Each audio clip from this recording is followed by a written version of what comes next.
So good morning, everyone. And again, nice, beautiful morning. So we'll start as usual with a short breathing exercise, watching breath mindfully to quiet our mind, to bring our mind in moment present.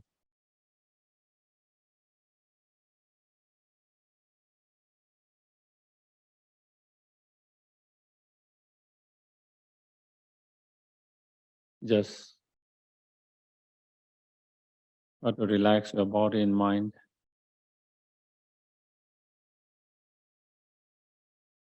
And let go of any stiffness in your body and mind.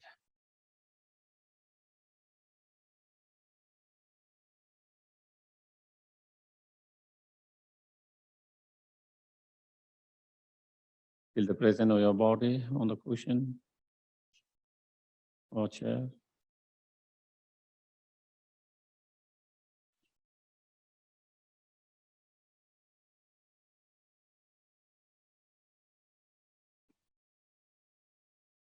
And as you inhale and exhale, naturally, try to keep your mind observing and being aware of that. Simply just observing and being aware. Nothing more than that, nothing less than that.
And if your mind wander off, you can always bring back to the breath.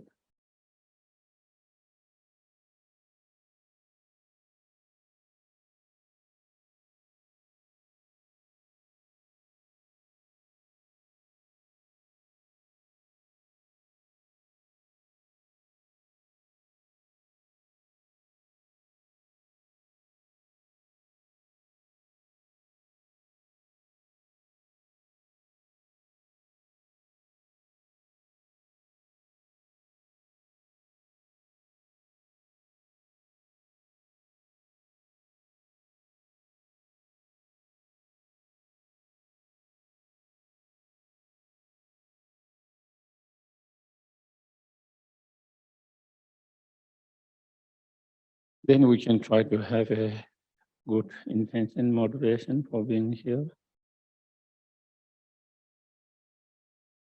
For example, we can think we have this precious human life with a very special brain and ability to reason, analyze more deeply.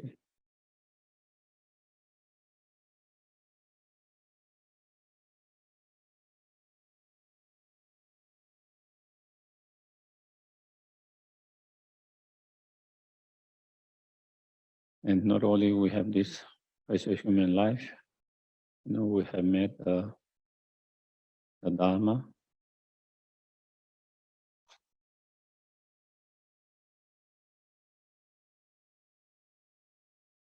Not everyone has that opportunity. And we have a space to come together, to study, to practice.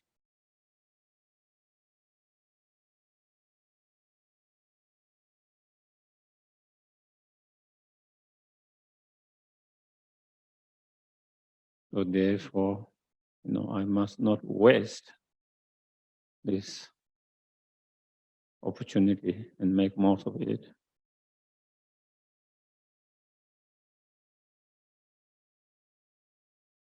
By putting more effort in studying, reflecting, contemplating, meditating on them, practicing.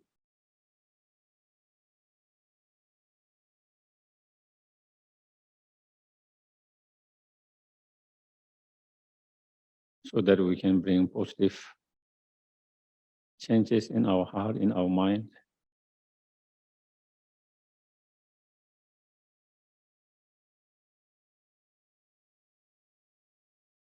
That will help us to be more peaceful, calm, joyful,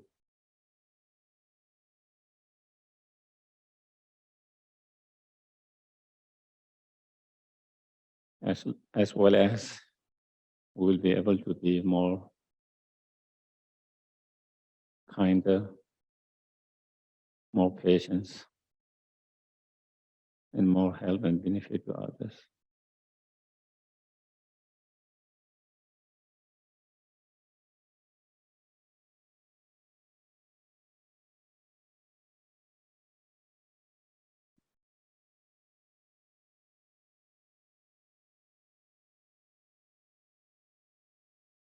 And may we be able to integrate and apply in our everyday life whatever we learn and study and find beneficial.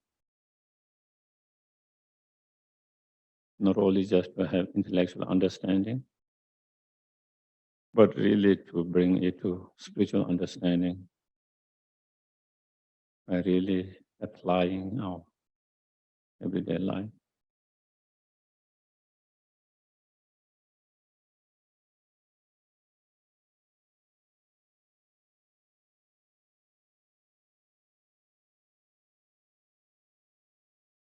And may us here coming together to listen, to discuss, to reflect, contemplate. May all of this become cause and condition to achieve our highest potential, the fully awakened state.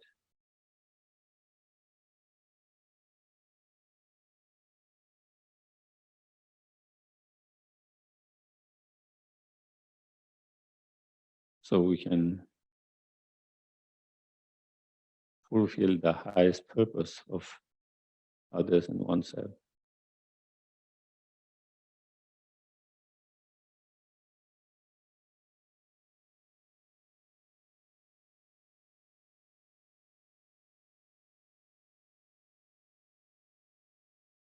Okay.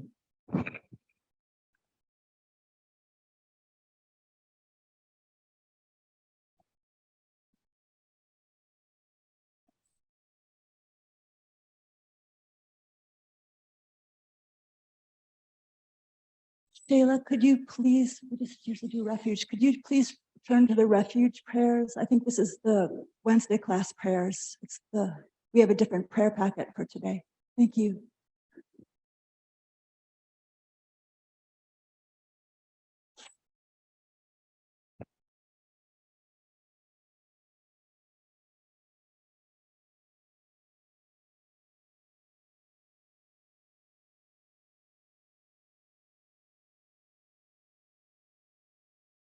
We'll take refuge once in English and then twice in Tibetan.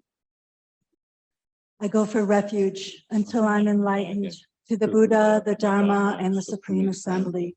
By the merits I create through listening to the Dharma, may I become a Buddha in order to benefit all sentient beings. Sangye chodan soki chonam la janchu bardu dagni kapsuchi Dagi chunin gi pe sonam gi drola penshir sange druparsho sange chodan soki chonam la janchu bardu dagni kapsuchi dagi chunin ge pe sonam gi drola penshir sange druparsho. 이제 그전에 손에 다와 동제 방배제 동백선이 부담될 라차차로. So last week we discussed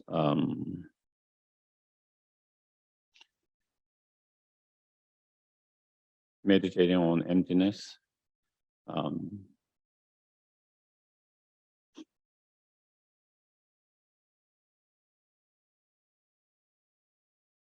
And as Atisha explained,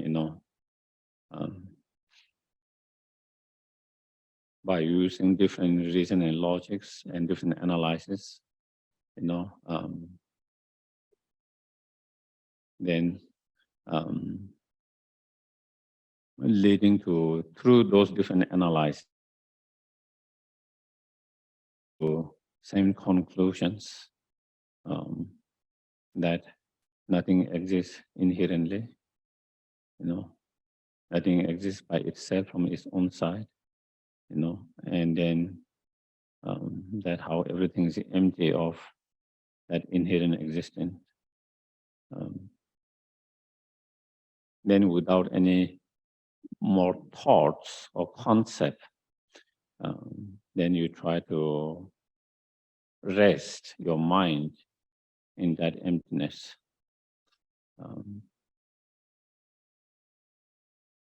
Of course, at the very beginning, you use the concept, thought, to analyze the nature of the objects, whether it's the self, whether it's the phenomena. So after having used that concept or thought for reasoning, logic, and analysis, and once you come to that conclusions, and very strong conclusion that the object is empty of that inherent existence, the empty do not exist inherently, and there is mere emptiness. And so try to rest in that emptiness with a single pointed concentrations as much as one can without any more thoughts, analysis. So that is through that, then we try to, try to integrate both meditation, analytical meditation, and placement meditations. First, you start with analysis. And once with that analytical or examination or analysis, then you lead to that conclusion, and then there you don't do any more analysis, just trying to place your mind or rest your mind single pointedly in that.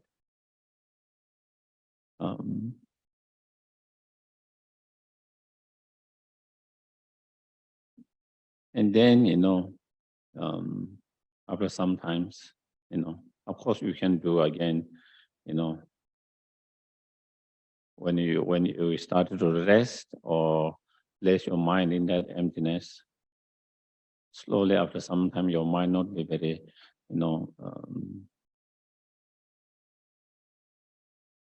the convictions of non-inherent existence or empty of inherent existence might not be strong, but again, then you do the same analysis, using different reason logic, and they again coming to the same conclusion, convictions, again resting in that. So you can do, that, repeating that meditation, that exercise again and again,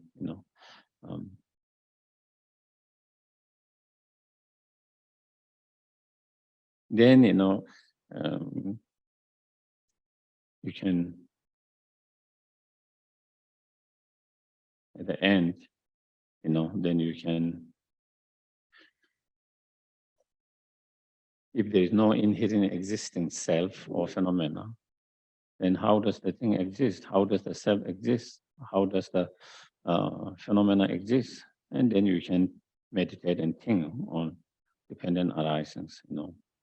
The self and all phenomena exist by depending on other cause, conditions, other factors, other conditions. That is how it exists. The self or phenomena or the object exists due to coming together of many cause, conditions, many factors, parts, due to coming together of that and certain functioning of that, then how our thoughts, mind impute or label as that objects on the basis of those factors, conditions coming together. So then you can try to meditate on dependent arisings. And then, and then of course, then you can end the meditation. How long ever you do the meditation, half hour, 20 minutes, 10, 15 minutes, then like every practice, you try to end with the dedications.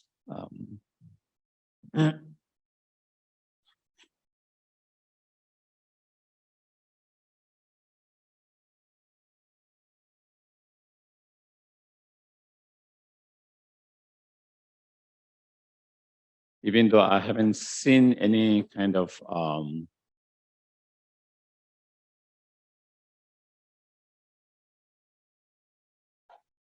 in any scriptures or any teachings, the way it is described, but I like to kind of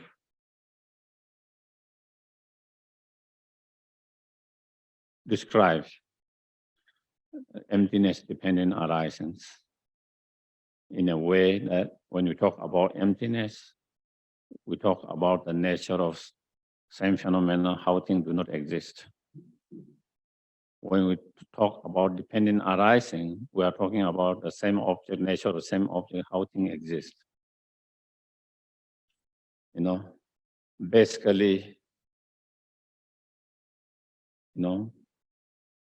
describing same objects, same nature of same objects, but there are two ways of describing it.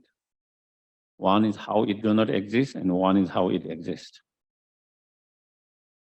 By understanding both how things do not exist and by understanding how things exist, you begin to have better understanding of that object.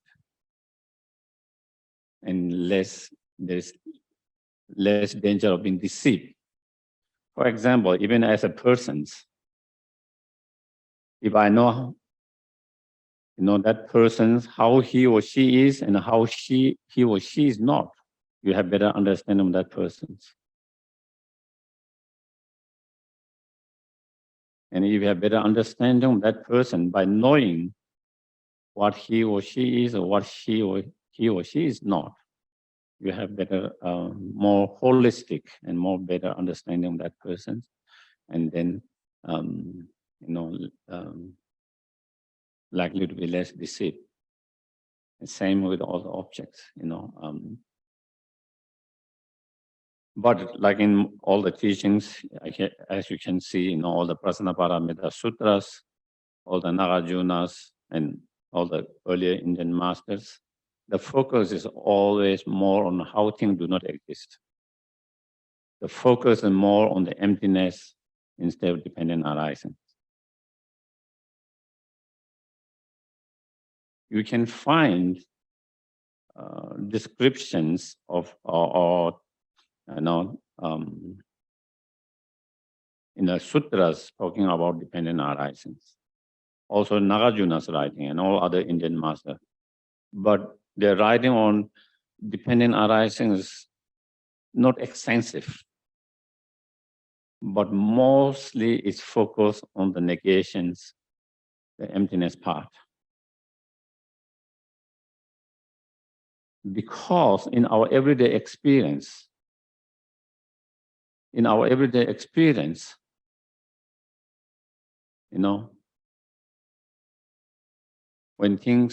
we encounter certain objects, whatever external, internal objects, and when we interact with the objects, and when the object appear to us, and when we act with that, we don't have much problem with that. The problem on object not existing. Do you get it? Problem we have is that the object appearing to exist inherently. When I look at you, I don't have problem that this, what you call one extreme feeling, that nihilism, that I don't think you are not there. You do not exist. That is not a big problem with any objects. Every day, what I see, what I hear, what I smell, what I taste, what I feel, in everyday experience is that, we don't feel like the object do not exist. But the problem is, what we have is the object, whatever it appears to our mind, the appearance, the object exists inherently, or from its own side or by itself.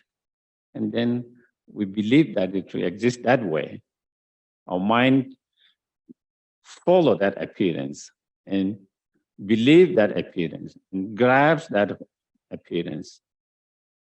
And so in order to destroy, that misconceptions of perceiving things to exist inherently, then the emptiness part, the negation part, you have to focus on that. And that is where, also in all the advices, instructions, how to meditate on emptiness, in all the advice that you find in the scriptures, as well as from the direct teachers, they always say, the focus is to meditate on the emptiness, the negations, And then, of course, when you focus on the emptiness and the negation part, sometimes it can be possible. Then you started to think, oh, maybe there's nothing. Then that means that nothing exists. That means there's no self. That means there is no object. That could arise at some time. And to not to fall in the nihilism, then you meditate on dependent arisings, and that will help you to counter, not to fall in, while you are meditating on emptiness, not to fall in nihilism, thinking that nothing exists. And so I think, I think maybe I just kind of wanted to kind of touch on that, since that was what we went last verses, and then the other things, it doesn't come here, but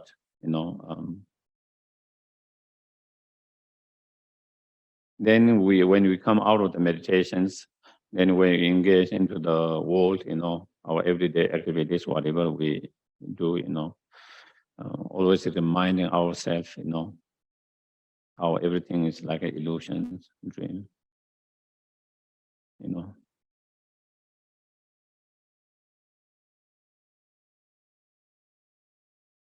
Even though you do not appear to me as an illusion-like, it appeared to me real, but I have to remind myself, you all are like illusions.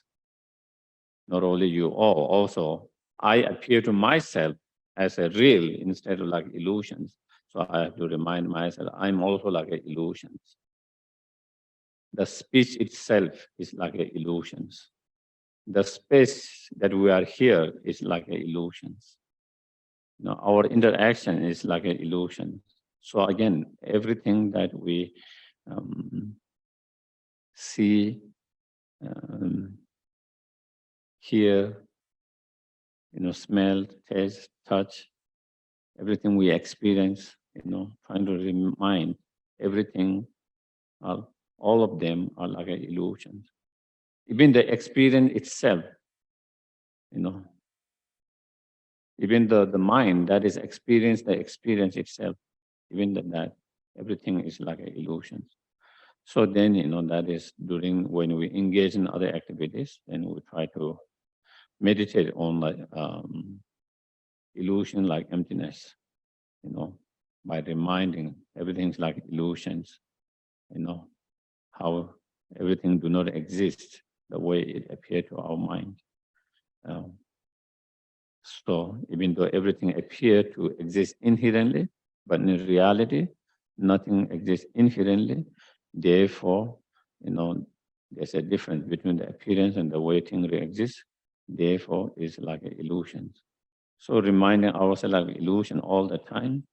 If we can remind ourselves like that, and if we were convinced of that reminder that they are like illusion, then you will not get strong emotions. Even when you see something attractive, pleasant, beautiful, when you are able to remind they are illusion, and when you are able to understand they are illusion, your attachment will be less, not so strong. Even the object might appear to your mind, like something unpleasant, bad, something hurtful, harmful, whatever, however it appears, if we are able to remind that object is like an illusion, again, you would have less stronger aversions, stronger anger, So that is the thing, even the thing, when the object appear something pleasant, to be able to be aware, remind and aware that they are like illusion, you have, less stronger attachments, and on the other hand, less stronger aversions and anger. And so, so that is, so when you try to meditate, whether on cushions or whether you are even not cushion, but really deeply contemplating, with using those reason and logics. So there is one meditation we just described before, like space like emptiness, where it is mere empty of inherent existence of the objects, And then when we come out of the meditation, when we are in post-meditation in our activities, general activities, then we try to remind and try to be aware and try to meditate on illusion like emptiness, And so that way, those meditations or practice help each others.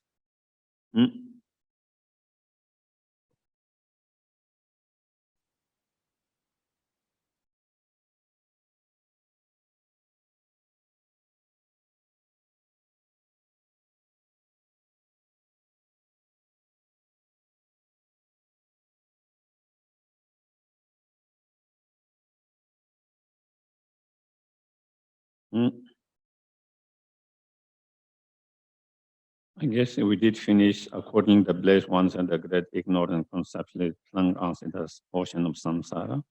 So the Buddha has said in one of his Samanta, in one of his teaching on Tantra, that is why he says, this ignorance is the main root cause that tied up or plunges us into the ocean of samsara and the sufferings. On the other hand,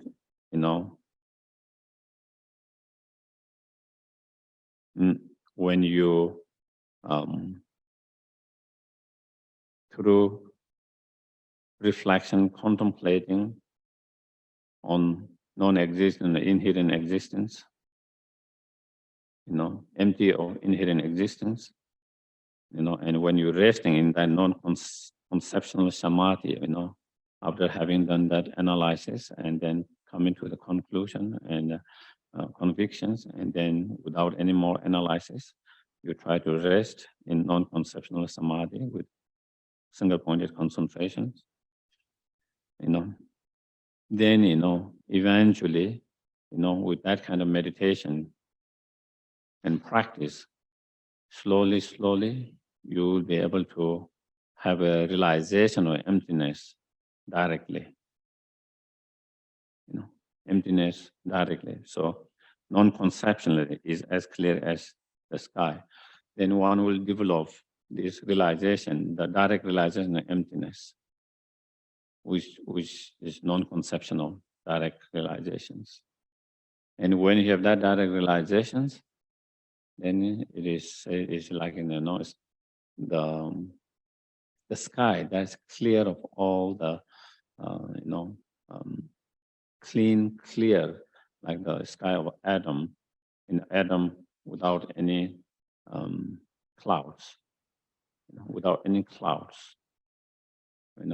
When the sky is so clear, blue, totally space open, Similarly, when you have direct realization of emptiness, that is like that clear sky, clear as the sky. So that is, and then similarly, in the dharani of entering non-conceptuality, this is the sutra. The previous one is in tantric teaching, and this is in the sutra teachings. But Buddha mentioned same thing both in tantric and sutra. So that is where trying to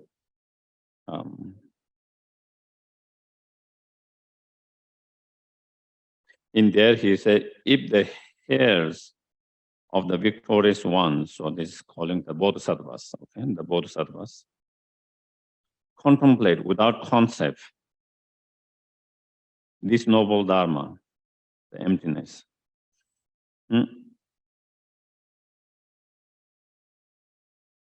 They will translate conceptuality, which is very hard to overcome, that dualistic view, which is hard to overcome, with eventually, attain the state of non-conceptuality, non-duality, So, of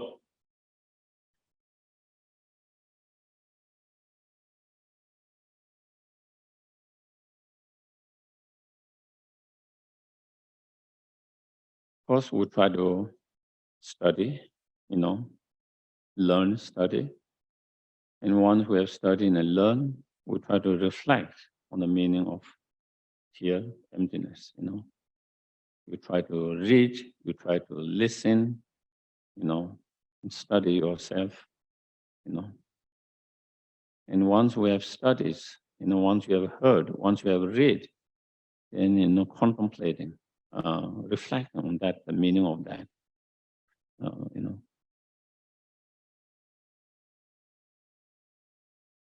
And then once you have certain understanding of that, then you contemplate and meditate, You contemplate and meditate again and again by using, as I mentioned before, different reasoning, logics, analysis.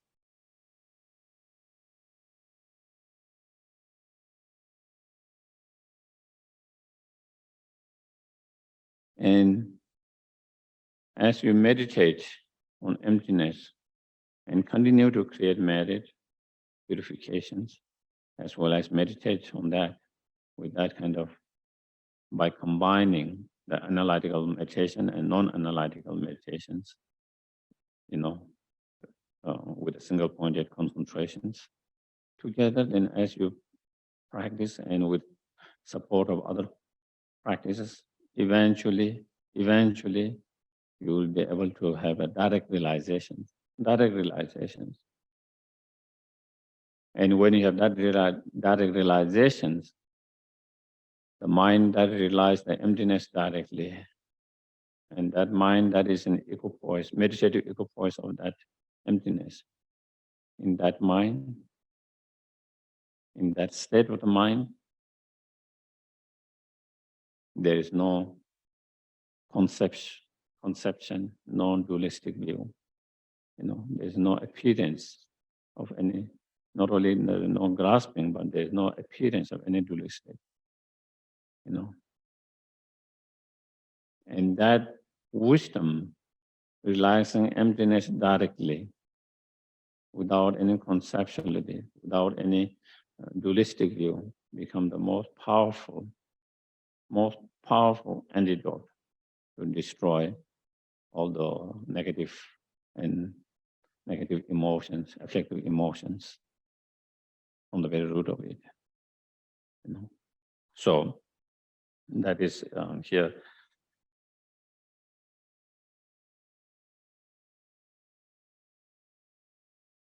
So next ones here, after gaining certainty from the scriptures and reasoning that all phenomena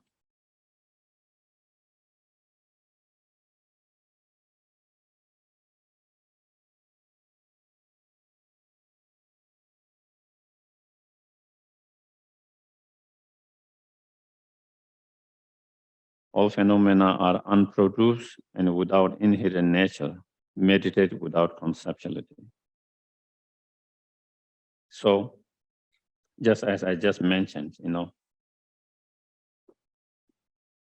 after gaining certainty from the scriptures, meaning, studying, you study the scriptures, the sutras, the commentaries, different commentaries by the Indian masters, commentaries by the later masters of Tibetan and non-Tibetan masters, by reading yourself, by listening to the teachings, by discussions with others, through that, then you get a certainty from the understanding. Once you have that understanding, more intellectual understanding, through those, by studying, then you try to reflect. You try to reflect on the meaning and the reasoning. That is what you use reasoning, logics, analysis to really understand the nature of the phenomena, the nature of the objects, the ultimate nature of the phenomena and objects. You use such reasoning and logics, and that is also how Kamala Shila present in his stages of meditations, same. And through that reasoning and logic and analysis, you come to understand that all phenomena are unproduced, how all phenomena are, inherently unproduced, how all phenomena are, nothing is produced inherently. Nothing is produced by itself.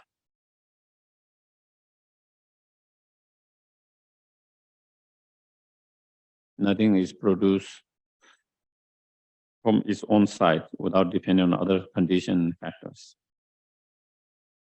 and without inherent nature. And therefore, no phenomena has inherent nature. No phenomena inherent nature. Therefore, all phenomena are empty of inherent nature. And once you have that understanding through reasoning and logic that they are empty of inherent nature, then meditate without conceptuality. Then, as we mentioned before, then you try to meditate without using more reasoning logic. Just resting in that emptiness, resting in that emptiness, experiencing that emptiness.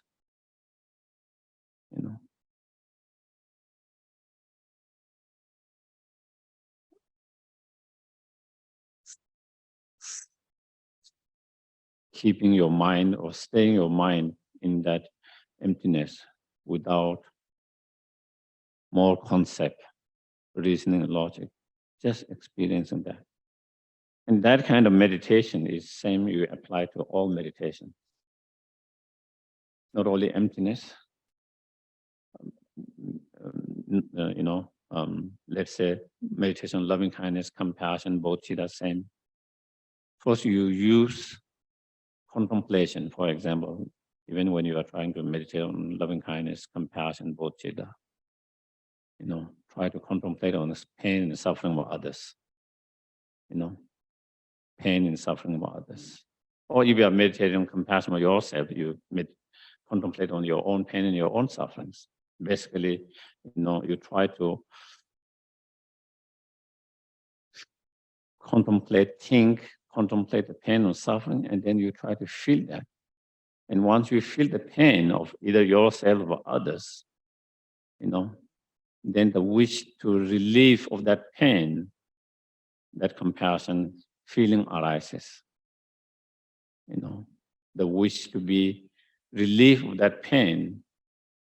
And when you have that feeling of that compassion, then you don't do any more contemplations or any more thinking. You just experience that feeling. Try to rest in that feeling of love, compassion, bodhicitta, whatever. You just try to keep that feeling as long as possible. Hold that feeling. Rest in that feeling. And when that feeling started to become weak with the time, with the time, maybe after a few minutes, maybe that feeling which you feel very strong at the very beginning might feel like more not so strong now. Then again, you do the contemplation. Again, you try to think, contemplate the pain and suffering of the object of the compassions. And then again, the more you contemplate, the more you think of the pain and suffering of that, again, the wish to relieve of that pain and suffering become more stronger. And again, your feeling of compassion become much stronger. And again, when you have that strong feeling of compassion, then again, you don't do any more that contemplation. You just feel and rest in that feeling. So that is,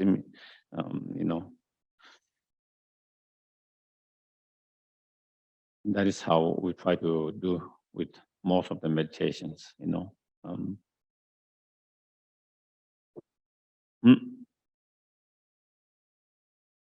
So next, here the author, the Atisha, explained the result of meditating on emptiness.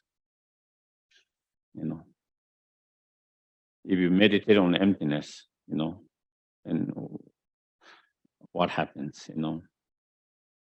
what's the result of meditating on emptiness?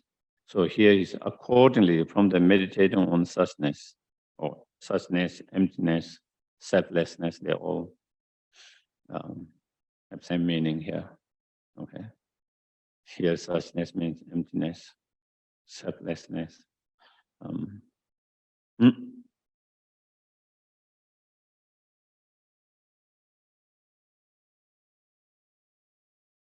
Eventually you will attain heat and other signs. So here you say, when you meditate on emptiness, starting from, for example, starting with the refuge, then engage in the practice of middle scope, small scope, middle scope, through progress in, small and middle scope, and then you engage into the great scope of loving kindness, compassion, bodhicitta mind, and through that practice, you cultivate the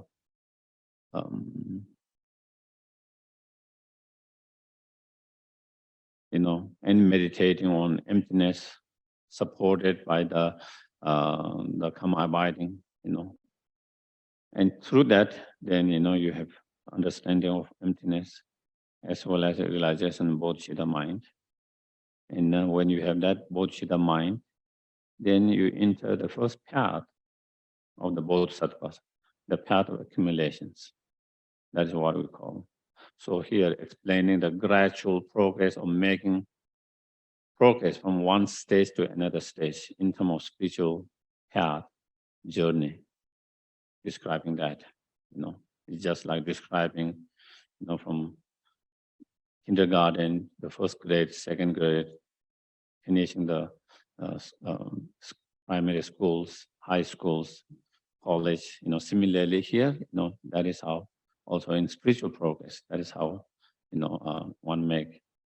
And so then, within the path accumulations, there are three stages: initial, middle, and great stages. And you go through each stages, make progress on the path. And then next path is the path of preparations. And within the path of preparations, that is the second path, then there are four stages in the path of preparation. Heat is the first one. That's why it's a heat, The first one is known as the heat. The second one,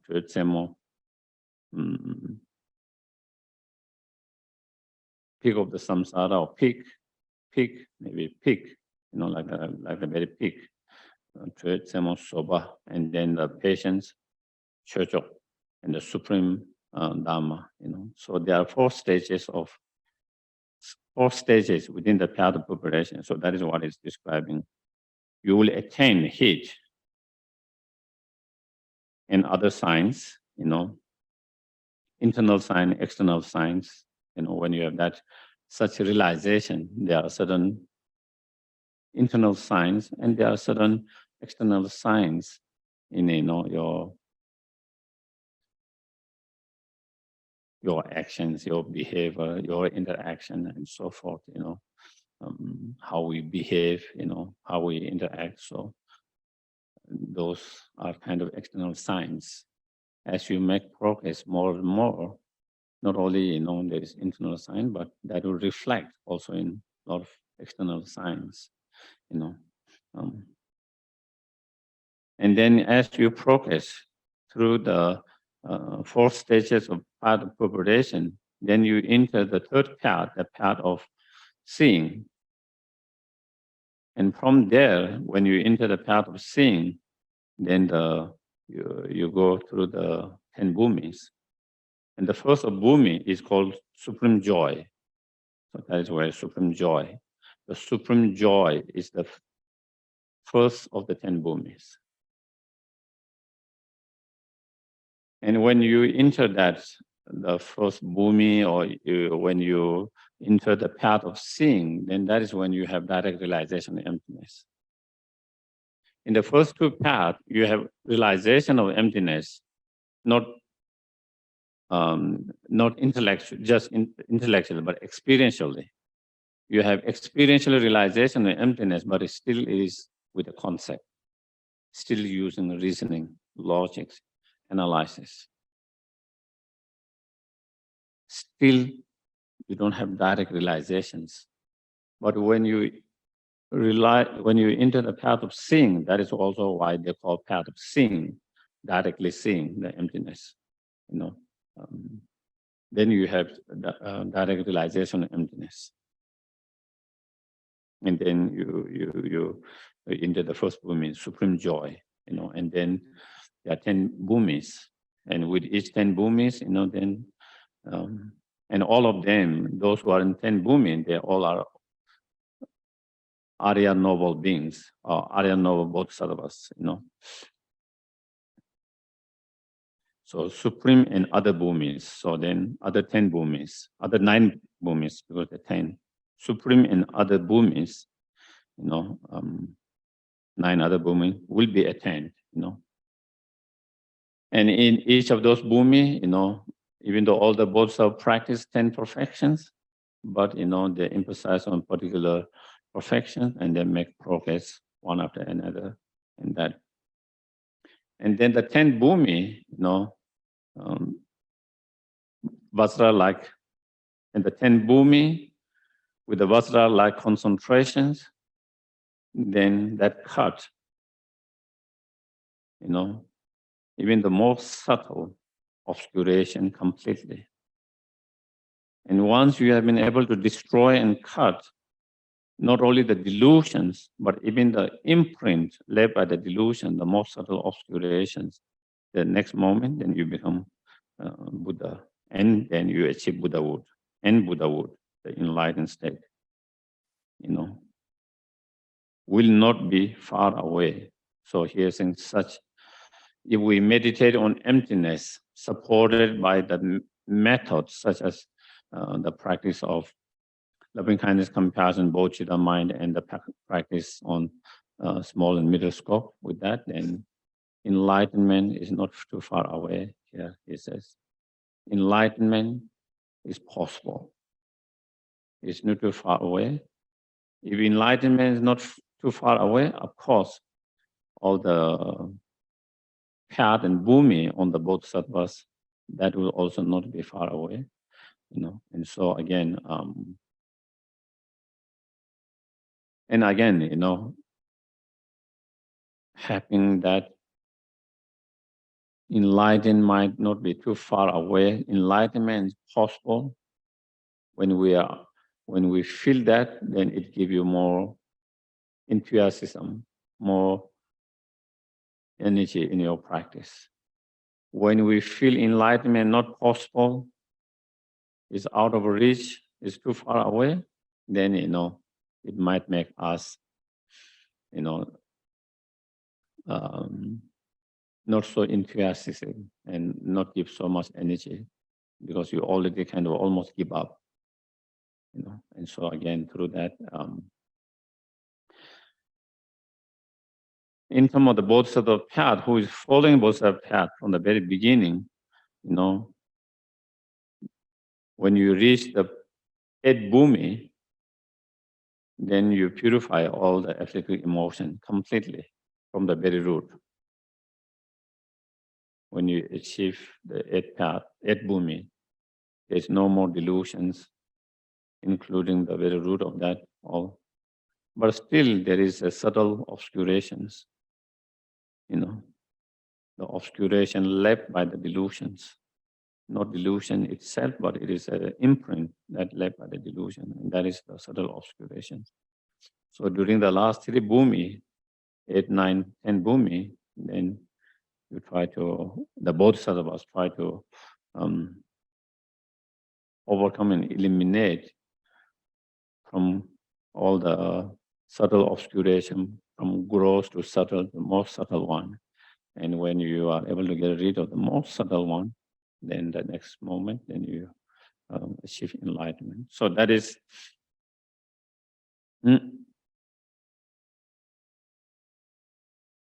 the here.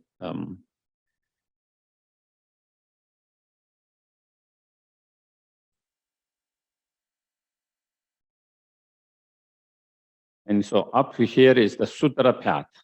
Okay, here Atisha, the author, explained the sutra path, and from next verses he explained the tantric path, tantric or mantra path.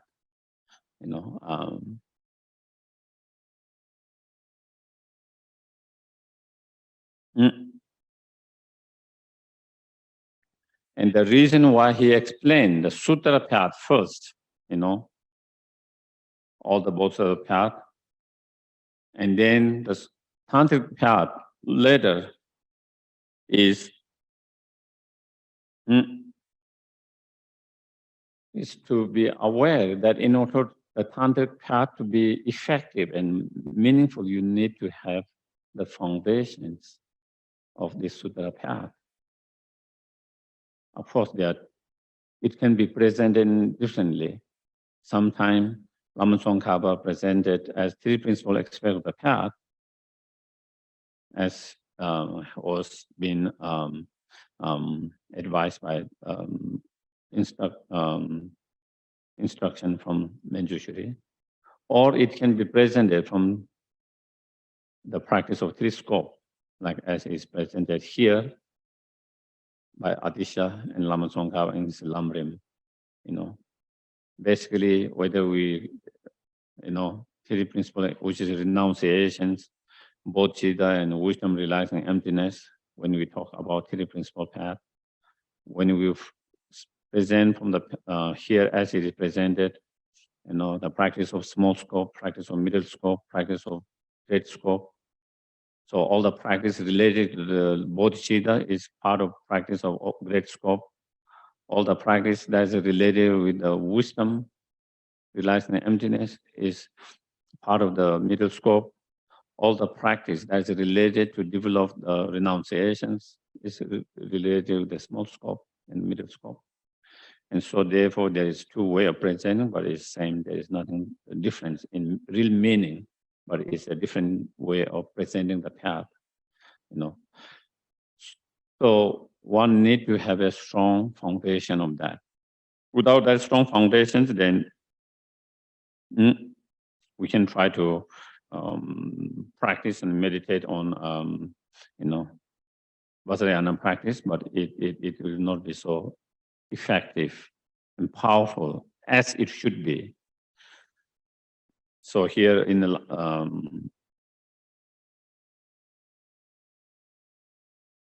relation, I just wanted to recite one quotation from Lama Tsongkhapa in Foundation on Good Qualities. And also in there, he explained the Sutra path at the very beginning and the end, and he explained the Tantric path very briefly. Same here also briefly. In that he said, having become a pure vessel by training in general path. General path is that the three principal expert path or three scope, renunciation, bodhicitta, and wisdom realizing emptiness. That is common path because that is foundation both for whether you are following a sutra path or whether you are following a tantric path, you need those three. That is why it's common path. Is either path you decide to follow, you need those three. So, having become a pure vessel by training in the general path, please bless me to enter the holy gate of fortunate ones, the Supreme Vajra vehicles. So that is what you see in the Lama Tsongkhapa, that again, emphasizing, first the need to train in the foundation general path in order for the Vajra vehicle path to be more effective, more strong, more powerful. Okay.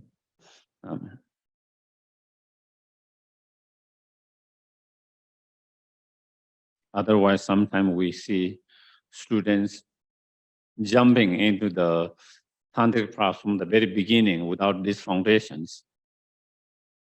And after some time,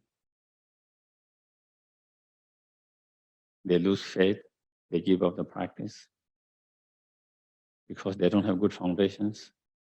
They just jump because, oh, it is going to be something special, And then they didn't change something special happening.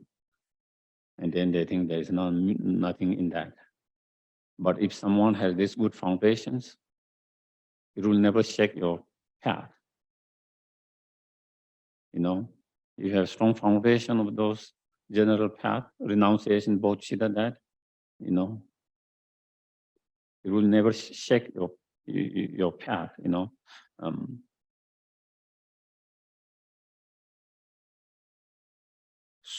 So here Lama Atisha says, if you wish to fully perfect the accumulation for the enlightenment with ease, so in order to achieve fully enlightenment, that is the ultimate goal of the bodhisattvas. The ultimate goal of the bodhisattvas is to achieve fully enlightenment. And the reason to achieve fully enlightenment is to be greatest benefit to each and every sentient beings. Not for their personal happiness. If it is for personal happiness, they can just choose the arhat path. But the Bodhisattvas choose not to go the Arhat path, but instead Bodhisattva path, because they want to be the greatest help and benefit to each and every sentient being, because they want to serve the sentient being, because they want to dedicate for the sentient beings, relieve the suffering of sentient beings. And in order to do that, in the most beneficial way, most effective way, then they feel they need to achieve fully enlightened first. And so the wish to achieve fully enlightened is the ultimate goal for the Bodhisattvas, for any Bodhisattvas, or those who are inclined toward the Bodhisattva path,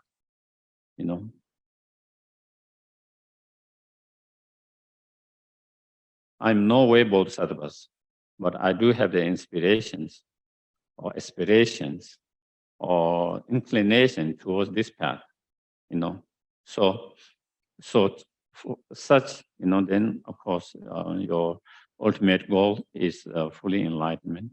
And in order to achieve fully enlightenment,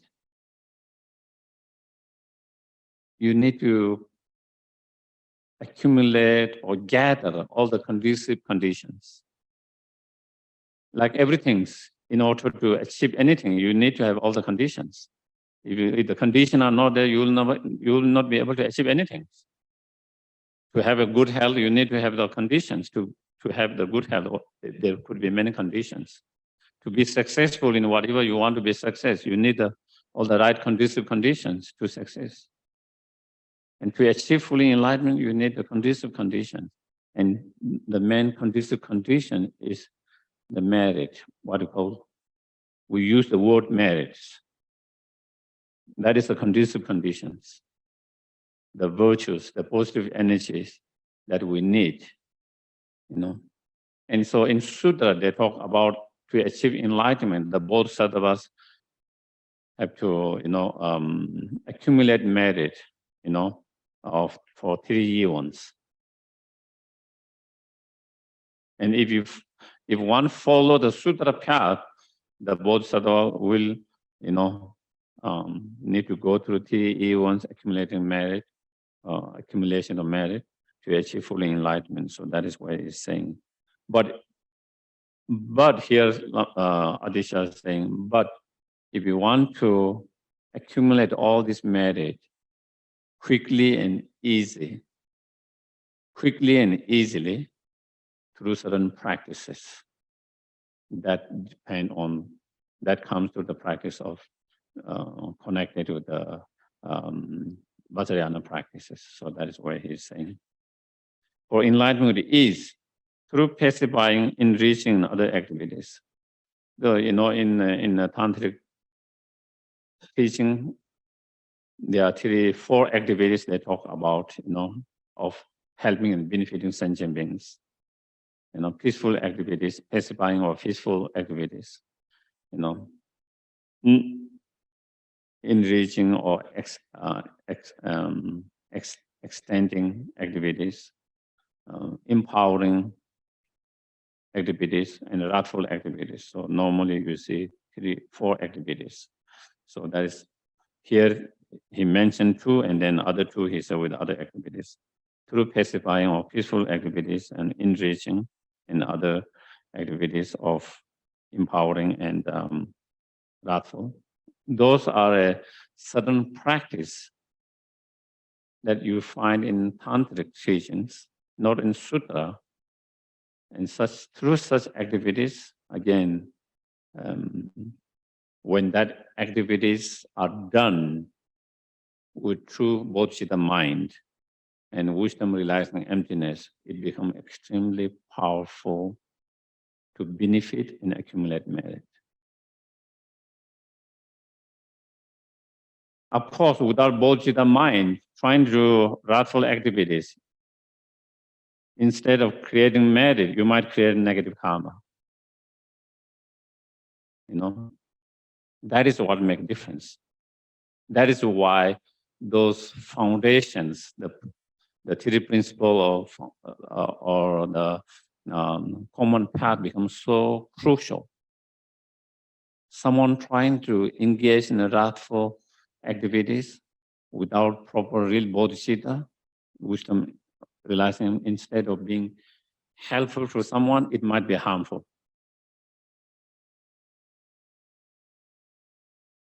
Instead of being helpful, it could be harmful. Instead of creating merit, you might be creating negative karma. Instead of getting closer to the enlightenment, you might get more distant from the enlightenment. But someone who has true, pure bodhicitta mind and wisdom relaxing emptiness, and that activity is coming from true bodhicitta mind for the benefit of other sentient beings. And then such actions or activities can be extremely powerful to subdue the others, to transform the others' energy.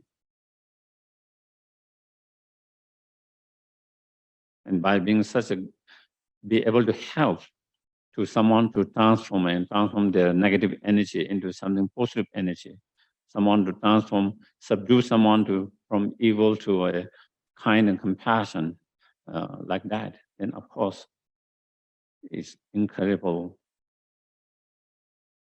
way to benefit, it's incredible way to benefit others, and so then that become very powerful tools to help and accumulate merit.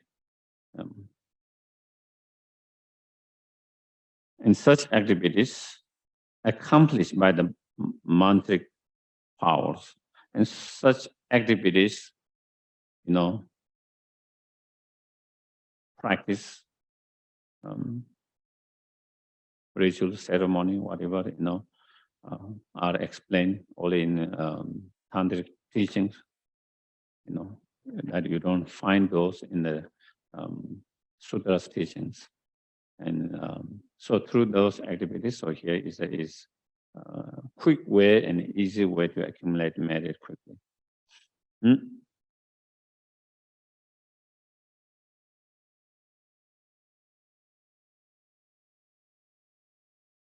Also through the power of 8 great accomplishments. So sometimes you see in tantric teachings, common and uncommon accomplishment. And sometimes you see 8 common accomplishments. And that is what is talking, the power of 8 common accomplishment. Uncommon accomplishment is the fully enlightenment. Sometimes you see great Mahamudra, or fully Dhammakaya, wisdom, or fully enlightenment. So that is talking about that, And again, those 8 common accomplishments are again tools to be benefit and help to others. There are some of those they talk about, quick walking, fast walking, not quick, fast walking through certain practice.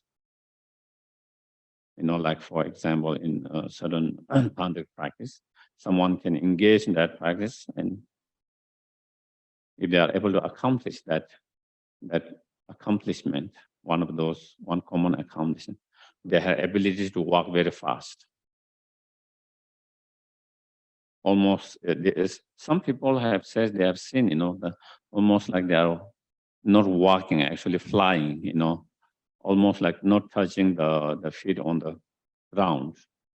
So if you have that ability, of course, you can be much more helpful to others. You can be so many places, quick, So again, it is a tools, tools or that tools to be great benefit to others. Just to give example of that. I don't know if it's true or not, but my uncle and auntie, they used to say, seems like my grandfather had accomplished this quick, fast walking. I don't know. That is what they says. And they said that, of course, my grandfather, because they belong to different lineage, tradition, Nyingma lineage, and in their lineage, and he was the main Lama of the village, the main Lama of the village. And so they passed through son to son, the elder son, after my grandfather, which I never saw, then my grandfather became the Lama of the village. I saw him when I was small, few times, not so much. Then after that, my older uncle became the village Lama. And after that, it was supposed to be his older son. His older son was not interested. So he didn't choose that path, even though he did study the Dharma. And then he was hoping his son, that would be the grandson of my uncle, to be, but he was also not interested. So now, from the family-wise, there's a disruptions of that. But anyway, but my grandfather, even though he was a village Lama, there isn't so much story of him having achieved such ability. But the grandfather, he wouldn't allow anyone to come when he's doing some, meditation on the chakras and the wind energy like that, He will only allow my grandmother to come there, and she was very young at that time. He wouldn't allow anyone else to come or see him do that. And my grandmom used to say, he will levitate, in one of his exercises, practice. She saw him levitating, So, but what my uncle and aunt says, sometimes they used to go to the very high mountains, for certain activities. There is a holy places, they go and visit, a pilgrimage holy. And then my grandfather will say to them, they were small at that time, quite. They said, you go, I will come later. And they go, and suddenly he catch them, and he's even faster than them. He's much older, he was very old, and they were very young. And he catch, so they have been going. He told him, you start going and I will come later. And suddenly they catch them very quickly and even leave behind. So they think, he has that power, but I don't know, maybe he was a great quick hiker.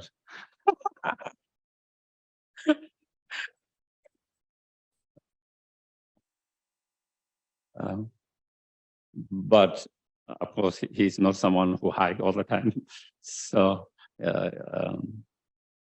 anyway, so I don't know. But also I've seen other people saying about other masters, that they have seen them, walking extremely fast and almost like, if you look very closely, almost like they were not touching the ground itself. So anyway, I don't know how accurate, I cannot say those accurate, not accurate, true, not true. But basically, I'm just giving one example of this when you said here, when it says 8 great accomplishment, that is what normally we call 8 common accomplishment in Tantra. You find that terms. A lot of time you say 8 common and uncommon accomplishment. Sometimes you come with that word, that term, common and uncommon. And within that common accomplishment, then there are 8 of them. And so that is what here. Uncommon is the enlightenment, basically. Okay. So if you achieve any of those, then again, it's a powerful tool to be great benefit and help to others. So that is, thereby you can accumulate much more merit quicker, more ease. Through accomplishing a fine vase, and this is again something, like a through practice, meditations, rituals, one is able to develop such a vase that, kind of like endless treasure, unexhausted treasure like that. But if one can accomplish that, again, it can be get benefit to others and others. And so if you want to accomplish such things in order to be benefit to others, tools, to develop those tools, to help and benefit others, to develop those tools to accumulate merit with more ease and quickly, then to do that, then you should practice the tantra or mantra. So if you wish to take up practice of tantra or mantra as taught in action, contact, and others, then you need to practice the tantra, because those are taught in tantra, not in sutra. So therefore, you need to engage in tantric practice. And tantric practice, just like in sutra, there are 4 school of thoughts, tenets. Also in tantra, there are 4 schools. So here, as taught in action tantra, contact tantra, yoga tantra, and great yoga tantra.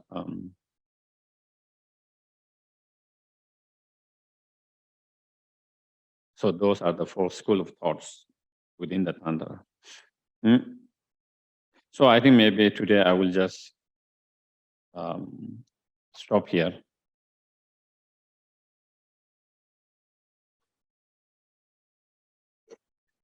So any questions? I can take a couple of questions if there is.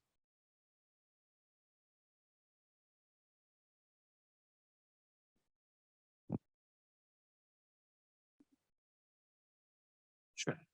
This is Jack. Yeah. Thanks. Eventually, you will attain heat and other signs. I think I didn't totally follow the explanation of heat. I was wondering if you could just re-explain it. When you do a lot of exercise, you get heat.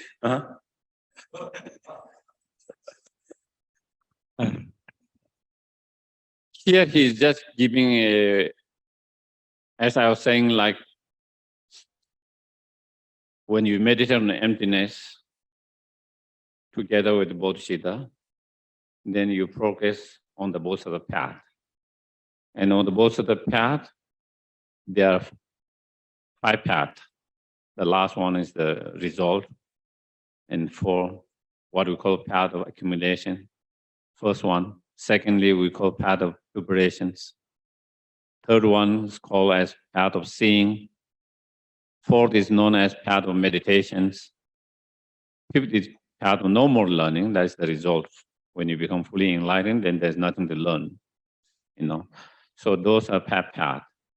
So here, as I said, in the first path of accumulation. Second path of preparation. Within that, there are 4 stages. Within that, there are 4 levels or stages. And each of those stages or level have a different name. The first one is the heat. That is what it's saying. Yeah. So it is name of that stage. Yeah, progression stage. Just like the joys, what was the Rabdugawa? What joys? Supreme joy. That one is name of the first bhumi. So each of those bhumis has different names, and of course each of them has a reason why is that term or name is given with each stages. That would be again another thing. But so that is describing about the first stages or the first of the second path, the path of preparations. That is what hit. Yeah. Yes, Mary. Yeah. Yes, Say your name. this is Shankar. Geshe, thank you very much for explaining about how to meditate, on the object of negation with emptiness and then dependent arising and alternating. Right. So I had to thank you very much. I hadn't heard that before. So questions. So first question is, that's in the same meditation session, correct? That's in the same meditation session, correct? Yeah. Okay. Yeah. Yeah. That will normally it will be better during same sessions. Yeah. Okay. Unless someone want to go very detailed in dependent arisings. Right. If they want to go in detail, then they could have a. So for example, you would, you could, if you were meditating on emptiness, you might, use the 4 diamond slivers or something. So that kind of analysis, and then when it dissipates, the experiential feeling dissipates, then you might use the 4 cause and effect of Nagarjuna's on dependent arising, for example, right? Like that is what you're saying. Okay. Let me put it clearly. First, you do whatever different reasoning and logic that you find in Nagarjuna and Chandrakirti and all others, whatever you find most effective for oneself. Different reason, logic, analysis. Through that analysis, then you come to conclusions or convictions how things do not exist inherently or empty of inherent existence. And then you meditate on that and resting that emptiness. Okay. And the in the object of negation is the same for both, of course. Which right? one? Same. So if you're meditating on emptiness, of course, the object of negation is the inherent existence that appears to you. And when you do dependent arising, then the object, well, the object is the conventional nature, but it's still how it's produced, basically, right? Yeah, how it's produced, how But it exists. then it brings the feeling of there is no such inherent existence because it is produced. So, Yes. so ultimately, the object of negation is still the same. Yes, it's a okay. different. Ultimately, they both negate the same thing, but it's a different way of doing. And Okay. Oh, and can I make one last comment? Is you were mentioning about levitating and so forth and so on. You were mentioning about levitating and so forth and so on. So India, they have lots of examples of this also. But a lot of times, we in the West, and even though I grew up in India, I consider we have doubts about like whether these things are really true or not, right? So if people are interested, there's a British traveler and explorer who used to travel in the 20s and 30s in Tibet called Alexandra David Neal, who wrote half a dozen books, I think. And one of them, she talks about one of those 8 common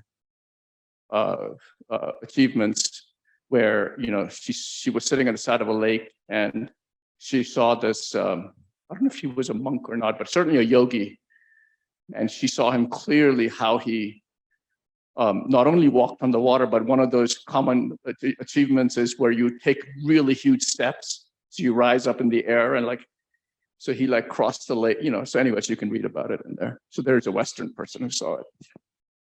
Yep.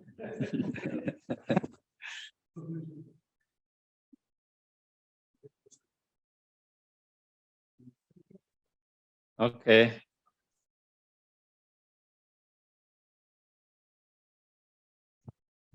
Making sure there's nothing online, no questions? Okay, we're going to move to Bade has a question.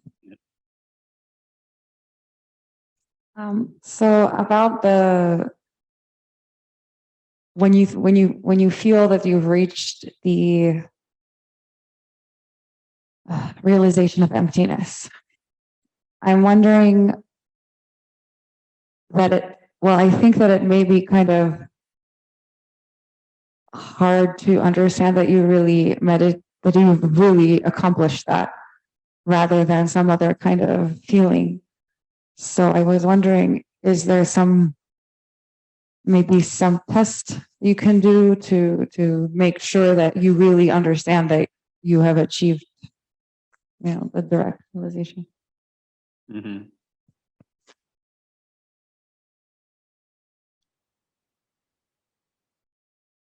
I'm trying to develop an app for that.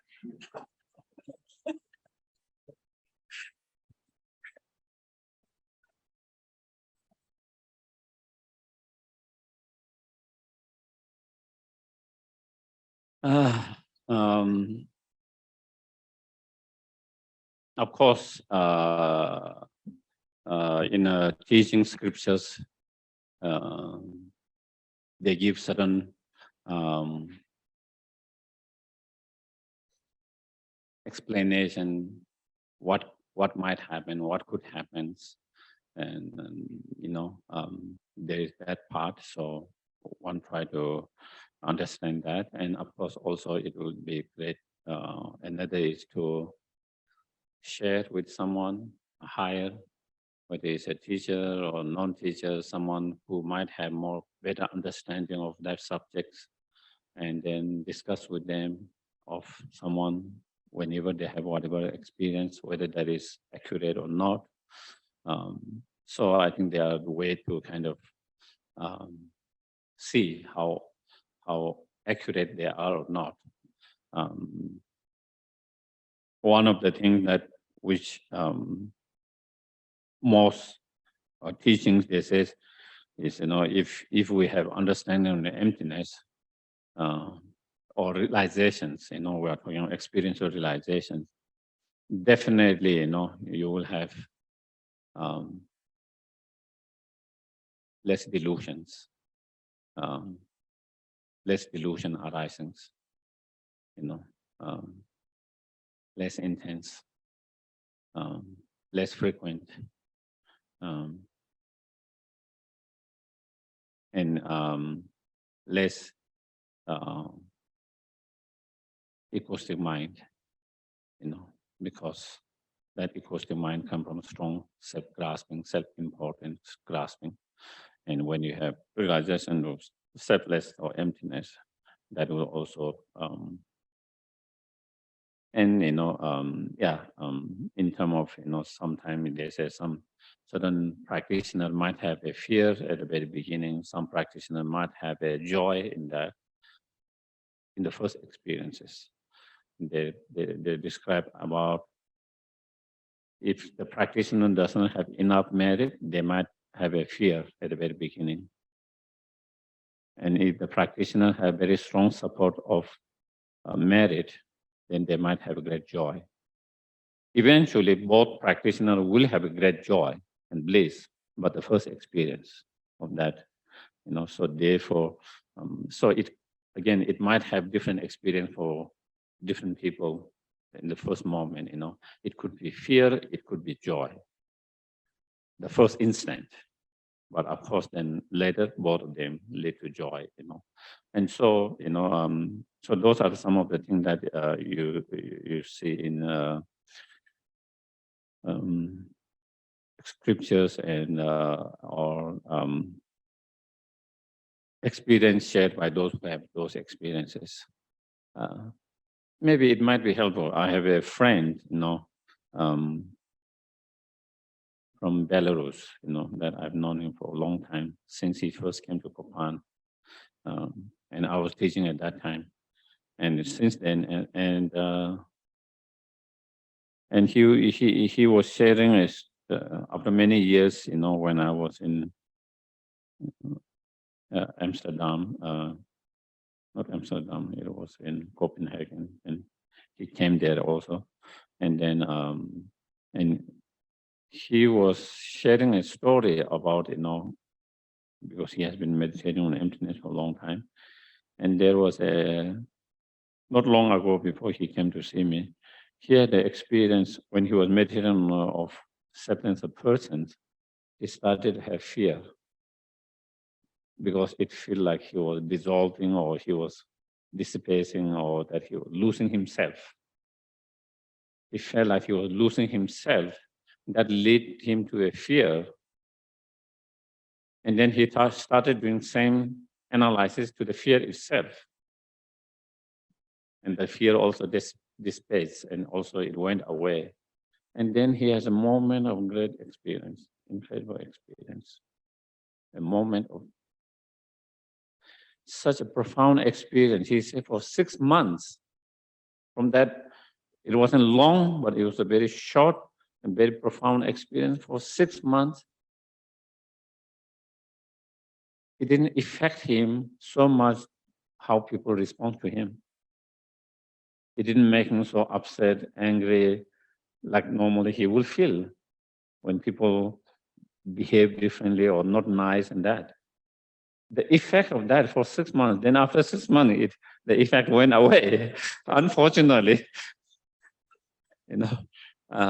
So we talk about it, discuss about it, why, or different possibility, and what I, again, I told him also to talk with others. What my feeling or my understanding is what in the teachings they call a glimpse of experience. Not really realization, but a glimpse of that. Seems like he had a glimpse of that realizations. If the glimpse of realization has such an effect, you can imagine if you have a realization, what effect it will have.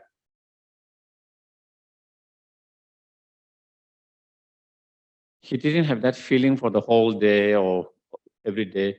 He had just a moment of that, and so that was a glimpse of that. In scripture, they talk about, the glimpse experience of both, the glimpse experience of wisdom, realizing emptiness, or different. And that is what I think it seems he has a glimpse of that. And one of the problem is when we have glimpse of such experience, profound experience, sometimes we get attached to that. And that becomes the obstacles. Because it's such a profound and enlightening, you don't want to lose it. You want to experience that every day. And then when you have with that expectations, when you put your practice is not normal, same. Even sometimes we push too much instead of relaxing it. And all this can have a different effect on, So anyway, this will be the last.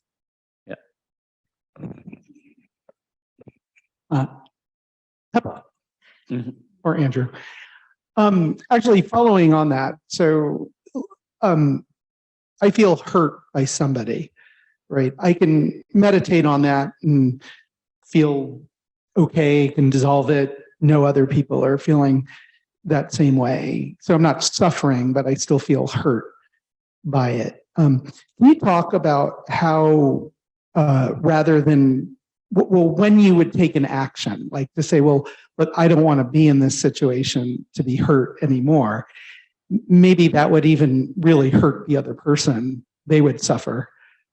They're under lots of delusion and attachment. But can you just talk about the process of deciding for yourself, I think in the most Buddhist way, to take an action, to do something? I don't know whether I have the right answer to that, but definitely,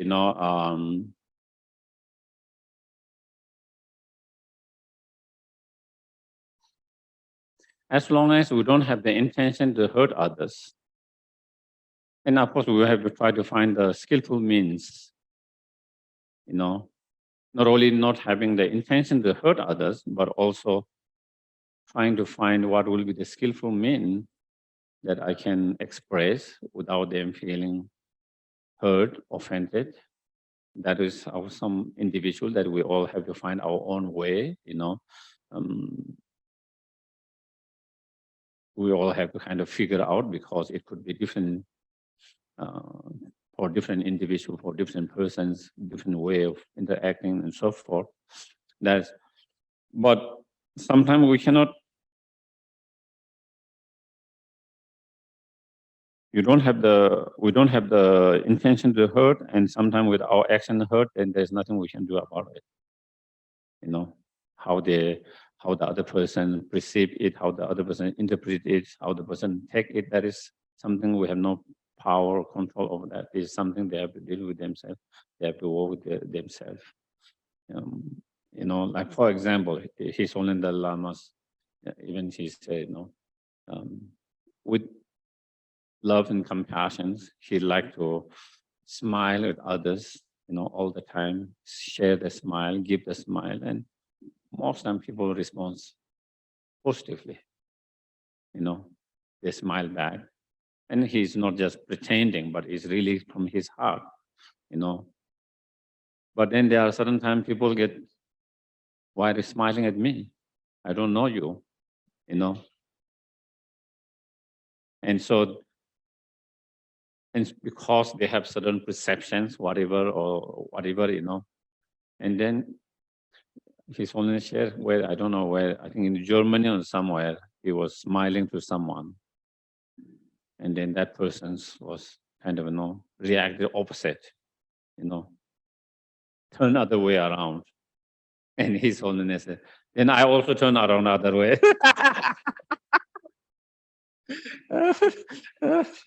So it is a joke as well as true, So that is something, even with Buddha, he tried to help his cousin, Devadatta. Throughout his whole life, the Devadatta took a different way because of his jealousies towards the Buddha, because Buddha was getting more attention, not because Buddha wanted it, but Buddha didn't seek for attention, but people were attracted to him. And so Devadatta didn't get same attention to him, and he was always jealous with that. And Buddha tried to help his through life. But so those things, so even sometimes when Buddha tried to help, maybe it didn't help, but maybe he might felt different ways. And so therefore sometimes, we just can do what we can. We cannot stop others' interpretations, others' take on that. We can only do it from ourselves, as long as we don't have the bad feelings. That is the most important. From our side, there's no bad feeling. It's not coming from the bad feelings, such as aversions, anger, it's not coming from the bad feelings. But sometimes, even without the bad feelings, sometimes maybe we might just have to make a kind of create the boundary, because you don't want to get that hurt again and again, that might in long term may protect both. Sometimes it is a short term, it hurt others, but long term is better. Then you don't have to get hurt again and again often. Maybe it comes, maybe you feel hurt for one time, and then we don't keep on repeating that hurtful again and again, never ending like that. So the intention is the best, is the best, that you don't want to hurt others, so that you don't receive the hurt, feeling of hurt being from others' action. Neither you want to hurt others, and maybe sometimes when we say something, maybe it might hurt someone, but maybe sometime in the longer term, maybe it's better, instead of not wanting to hurt and then again, then keep repeating, and then it keep on hurting each other. Then that is not healthy. It's not healthy. Yeah. Okay, we'll do the dedication. And while Shira's kindly pulling up the prayers, I just wanted to remind everyone, next Sunday, it's Refuge and Bodhisattva Vow Ceremony. Either if you're taking it for the first time, please let Venerable Dundrup know. It's a great opportunity to renew your vows. This class will continue in 2 weeks with a community birthday potluck afterwards. Thank you, everyone. May all beings everywhere, plagued by sufferings of body and mind, obtain an ocean of happiness and joy by virtue of my merits. May no living creature suffer, commit evil, or ever fall ill. May no one be afraid or belittled with a mind weighed down by depression. May the blind see forms and the deaf hear sounds. May those whose bodies are worn with toil be restored on finding repose. May the naked find clothing, the hungry find food. May the thirsty find water and delicious drinks. May the poor find wealth, those weak with sorrow find joy. May the forlorn find hope, constant happiness and prosperity. May there be timely rains and bountiful harvests. May all medicines be effective and wholesome prayers bear fruit. May all who are sick and ill quickly be freed from their ailments. Whatever diseases there are in the world, may they never occur again. May all who are sick and ill, may the frightened cease to be afraid and those bound be freed. May the powerless find power and may people think of benefiting each other. For as long as space remains, for as long as sentient beings remain, may I too remain to dispel the miseries of the world. Thank you very much. Have a good day. Thank you. Thank you.